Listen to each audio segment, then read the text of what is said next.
قال النبي صلى الله عليه وسلم لأم سلمة أن نساء الدنيا أفضل من نساء الجنة.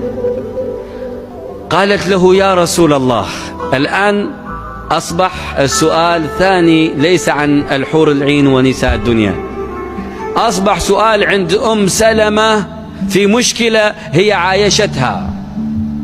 قالت: يا رسول الله، عندي سؤال. المرأة في الدنيا تتزوج الرجل الصالح فيموت عنها شهيد، ثم تتزوج رجل صالح بعده فيموت عنها شهيدا. الأول ما طلقها، والثاني ما طلقها، ثم تتزوج آخر فيموت شهيدا، وما طلقها أحد، ثم تلحق بهم، فلأيهم تكون؟ طبعا صار عندها 3 أزواج وهي واحدة. من يأخذها، الأول أو الثاني أو الثالث؟ ايش رأيكم أنتم يا شباب؟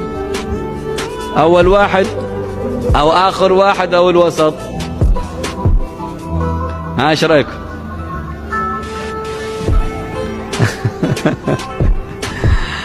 قال لها رسول الله صلى الله عليه وسلم: يجمع لها أزواجها يوم القيامة. تعالي يا فلانة، هذا فلان وهذا فلان وهذا فلان، اختاري اللي تحبي منهم، خذيه بس واحد.